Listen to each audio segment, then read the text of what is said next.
बिस्मिल्लाहिर्रहमानिर्रहीम। अस्सलाम वालेकुम अज़ीज़ तलबा व तालिबात, तमाम तलबा व तालिबात जमात हफ्ता में आपको खुशामदीद कहते हैं। आज आपका मुतालिक़ पाकिस्तान की क्लास है।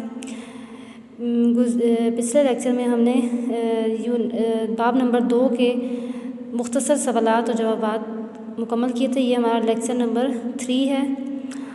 देखेंगे इसमें सफ़ा नंबर 58 पर क्वेश्चन नंबर है तरीक़े अलीगढ़ पर सियासी, समाजी और तालीमी पहलुओं से रोशनी डालें। आप देखें जैसे कि सफ़ा नंबर है 19, इस पे दिया हुआ तरीक़े अलीगढ़ सर सैयद अहमद ख़ान। अब इसमें जंग आज़ादी में नाकामी के साथ बड़े तरीक़े, जैसे कि आपने इस क्वेश्चन में देखा कि ये तहरीक इससे शुरू की थी ताकि मुसलमानों को उनके हकूक़ दिलवाए जा सकें और वो नए अलूम से आगाही हासिल कर कर अंग्रेज़ों के बराबर जो वो अपनी तालीमी काबिलियत को बढ़ा सकें। इसके अलावा सर सैयद अहमद ख़ान ने जो तालीमी खदमात अंजाम दी थी, इसमें उन्होंने 1859 में मुरादाबाद में एक स्कूल कायम किया था और गाज़ीपुर में साइंटिफिक सोसाइटी की बुनियाद रखी थी। इसके अलावा 1875 में अलीगढ़ में जो स्कूल कायम किया था वो 1870 में, यानी कि थोड़े से बाद वो कॉलेज बन गया। उसके बाद उसको यूनिवर्सिटी का दर्जा दे दिया गया और इसका बुनियादी मकसद ये था कि ताकि मुसलमान जदीद उलूम से आगाही हासिल कर सकें और तरक्की की मनाज़िल तय कर सकें। इसके अलावा उन्हें रिसाला बगावत हिंद भी सर सैयद अहमद ख़ान की एक अहम सियासी खिदमत थी। इस रिसाले में 1857 की जंग आज़ादी हकीकी असबाब से अंग्रेज़ी हुकूमत को आगाह किया। इसके अलावा सर सैयद अहमद ख़ान सियासी और मुसलमानों को कमज़ोर समझते थे, इसलिए उन्होंने 1885 में कायम होने वाली इंडियन नेशनल कॉर्पोरेशन मुसलमानों को उसमें शामिल होने से रोका। उन्होंने मुसलमानों को तालीम की तरफ तवज्जो देने के लिए कहा ताकि मुसलमान सियासत में हिस्सा ले सकें। यहाँ पर आप इधर तक इसका जवाब लिखेंगे। सवाल नंबर 1 का जवाब ये होगा। अब हम देखते हैं कि सवाल नंबर 2 लिखा गया जैसे कि कायद-ए-आज़म के 14 निकात लिखें। अब आप सफ़ा नंबर 23 पर आ जाएंगे, जिसमें ये आप देख रहे हैं कायद-ए-आज़म के 14 निकात की हेडिंग दी गई है 1929 में।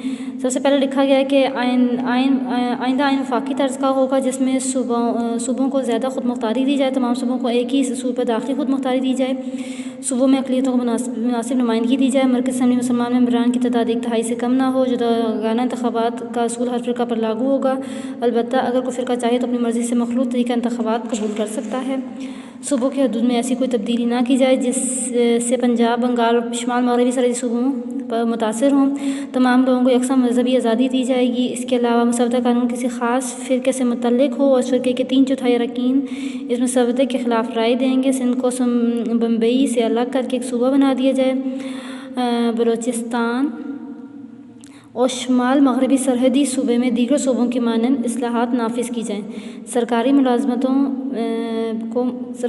मुसलमानों को इनकी अहलियत और तनासुब के लिहाज से हिस्सा दिया जाए। मुसलमानों को मजहबी और सकाफ़ती तहफ़्फ़ुज़ दिया जाए ताकि वो अपने मज़हब के मुताबिक जो वो ज़िंदगी गुजार सकें। कायद-ए-आज़म के 14 निकात का तज़किरा है तो ये कहना बेजा ना हो कि मोहम्मद अली जिन्ना ने सिर्फ मुसलमानों के हकूक़, सियासी हकूक़ की रवायतों बल्कि हिंदुस्तान में दस्तूरी इस्लाहात का बुनियादी ढांचा भी मुहैया। यहाँ तक आपका सवाल नंबर 2 जो है वो मुकम्मल हो जाएगा।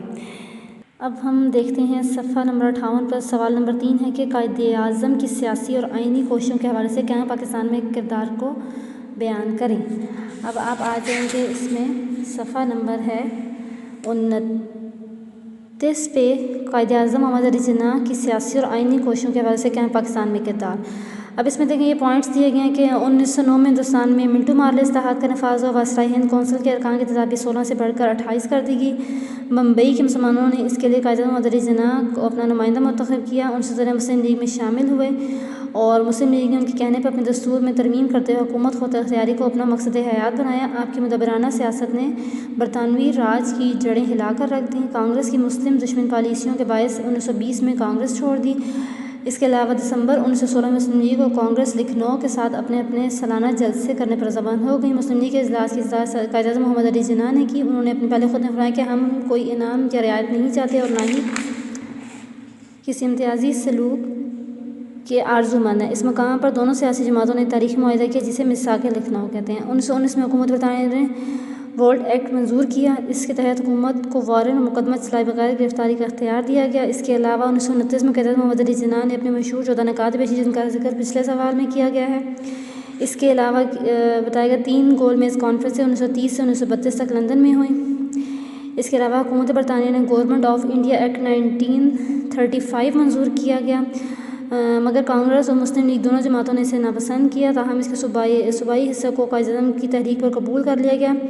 1936 से 37 के आम इंतखाबात में दोनों जमातों ने हिस्सा लिया और 1934 में कायद-ए-आज़म मोहम्मद अली जिन्ना रहमतुल्लाह अलैह, अल्लामा इकबाल और दूसरे सरकर्दा मुस्लिम लीगी रहनुमाओं के कहने पर इंग्लिस्तान से वतन वापस आ गए। इनको मुस्लिम लीग की सदारत सौंप दी गई।